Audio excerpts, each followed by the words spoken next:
ওরে বাবারে, এই শেফা তো দেখি। টয়া, শোন মা, আমি বাঘিনী কাকিমার বাড়ি যাচ্ছি কাজ করতে। তুই বাড়িতেই থাকবি আর স্কুলের সব পড়া শেষ করে রাখবি, ঠিক আছে? আর দুষ্টুমি করবি না একদম। ঠিক আছে মা, আমি সব পড়া শেষ করে রাখবো। তবে তুমি বাড়ি ফেরার পথে আমার জন্য আম কিনে নিয়ে এসো, আমার খুব আম খেতে ইচ্ছে করছে। আচ্ছা ঠিক আছে, তুই একদম চিন্তা করিস না, বাড়ি ফেরার পথে ভালো আম পেলে অবশ্যই কিনে নিয়ে আসবো।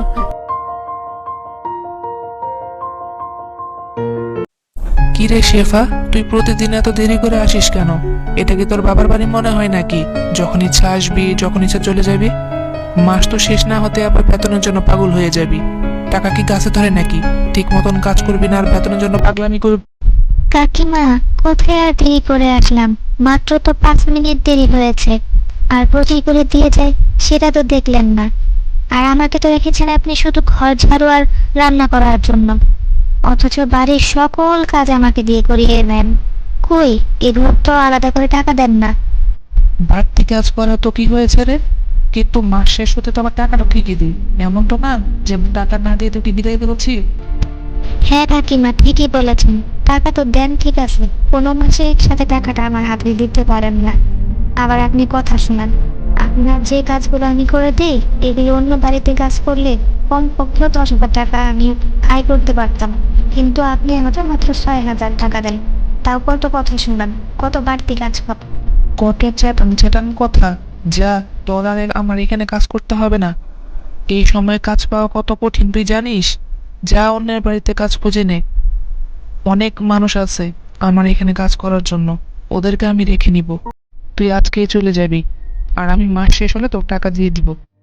ঠিক আছে কাকিমা, চললাম আমি, করব না আপনার বাড়ির কাজ। আরে যা যা, ভাত ছিটালে কাকের অভাব হয় না, বুঝলি?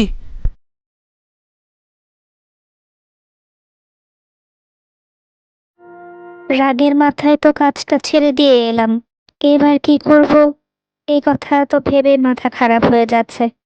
এত তাড়াতাড়ি কাজই বা কোথায় পাবো? যে অল্প কিছু টাকা আছে এগুলো দিয়ে তো বেশি দিন চলাও যাবে না। ধুর, রাগ করে কাজটা ছাড়া ঠিক হয়নি। আচ্ছা, যাই হোক, বাজারে যাই, আম কিনে বাড়ি ফিরে যাই। এছাড়া পার্টি রাগ করে বাড়ি মাথায় করে নেবে। শেফা তার মেয়ের জন্য আম কিনে বাড়ি ফিরে চলে গেল। ও মা, তুমি চলে এসেছো? কখন এলে? আজ এত তাড়াতাড়ি ফিরে এলে যে? তোমার মনটা খারাপ দেখাচ্ছে কেন মা? আম কিনেছো মা? পাগলি, কিনেছি। এই যে তোর আম, নে, এবার তৃপ্তি করে খেয়ে নে। তবে হয়েছে কি জানিস, আজ রাগ করে কাকিমার কাজটা ছেড়ে দিয়ে এলাম। এখন ভাবছি চলবো কিভাবে। হাতে যে অল্প কিছু টাকা আছে এগুলো দিয়ে তো বেশি দিন চলতে পারবো না, তাই চিন্তা হচ্ছে। ও আচ্ছা, এই ব্যাপার। তুমি মোটেও চিন্তা করো না, আমার মাথায় একটা বুদ্ধি এসেছে। এই যে তুমি আমগুলো এনেছো, এর বীজগুলো আমরা জমিতে রোপণ করে দিব, আর আম ধরলে সেগুলো আমরা বিক্রি করে সুন্দরভাবে চলতে পারবো মা। হ্যাঁ রে পাগলি মেয়ে, তোর এই ছোট্ট মাথা থেকে এত সুন্দর সুন্দর বুদ্ধি বের হয় কিভাবে রে? হ্যাঁ, বলতো আমায় একটু।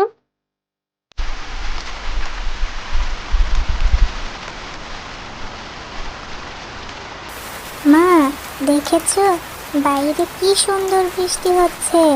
আমাদের যে আর জমিতে পানি দিতে হবে না কষ্ট করে, দেখতে পাচ্ছো? হ্যাঁ রে, তাই তো দেখতে পাচ্ছি, ভালোই হয়েছে। নে, এবার শুয়ে পড়, অনেক রাত হয়েছে, আর রাত জাগতে হবে না।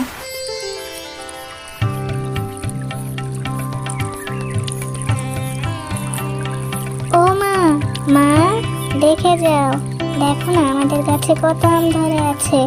এগুলো আমরা এখন বিক্রি করতে পারবো, এখন আর আমাদের চিন্তা রইলো না মা।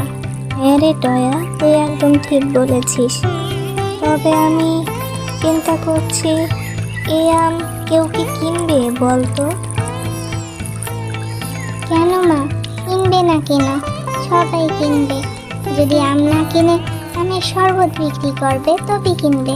যে অনেক আগে থেকেই আম বিক্রি করে, এখন আমি নতুন নতুন আম নিলে যদি কেউ না কিনে তবে তাই করতে হবে।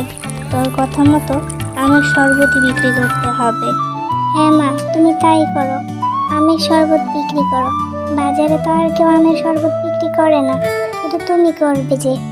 ঠিক আছে, চল তাহলে কিছু আম পেড়ে আমরা বাজারে যাই শরবত বিক্রি করতে। আমের শরবত খাবে গো, আমের শরবত, একদম পাকা আমের শরবত। খেতে চাইলে এক্ষুনি চলে আসো সব। আমাকে এক গ্লাস আমের শরবত দাও দেখি, দেখে তো মনে হচ্ছে বেশ মিষ্টি আম। এই শেফা তো দেখছি আমার আমের ব্যবসার 12টা বাজিয়ে দিচ্ছে। সবাই তো দেখি শেফার আমের রস খাওয়ায় ব্যস্ত। দেখি শেফার একটা ব্যবস্থা নিতে হবে। গিন্নি, মনে তো হচ্ছে শেফার জন্য আমার আমের ব্যবসা বাদ দিয়ে দিতে হবে।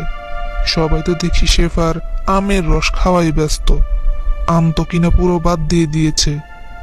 এই শেফার একটা ব্যবস্থা করতে হবে, নইলে তো দেখি আর পারা যাচ্ছে না। কি বলো? কোন শেফা? আমার এখানে যে কাজ করতো ওই শেফা নাকি? কবে থেকে আবার ও ব্যবসা শুরু করলো?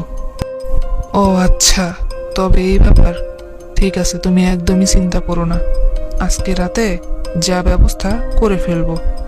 ওর বাগানের সব আম চুরি করে নিয়ে চলে আসবো, তারপর দেখি বেচারি কি করে।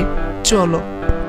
আরে বাহ, এই না হলে আমার গিন্নি, তোমার মাথায় তো সেই বুদ্ধি দেখি। তাহলে আজকে এই কাজটাই করতে হবে রাতে। আরে হয়েছে হয়েছে, আজকে কি সব চুরি করবা নাকি? যতটুকু নিয়েছো ততটুকু নিয়ে চলো না। যদি কেউ দেখে ফেলে না, অবস্থা পুরাই খারাপ হয়ে যাবে। কেউ দেখে ফেলার আগেই চলো, তাড়াতাড়ি পালাই আমরা।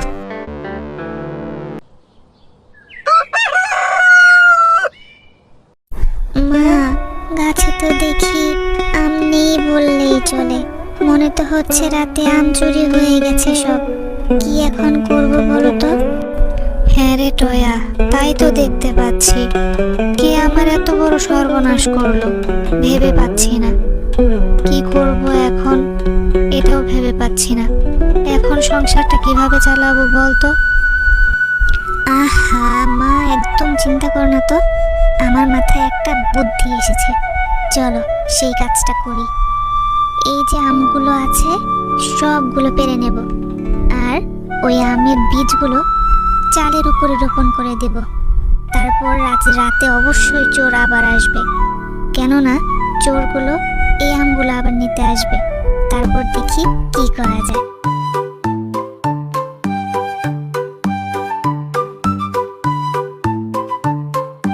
দেখেছো মা, আমাদের আম গাছে আবার কত আম ধরেছে। তুমি আবার আমের শরবত বিক্রি করতে পারবে। হ্যাঁ রে মা, কিন্তু চোর যদি আবার চুরি করতে আসে তখন কি করব আমরা বলতো? চুরি করতে পারবে না মা, কারণ চোর তো রাতে আসবে চুরি করতে। আর রাতে আমরা কি করব জানো?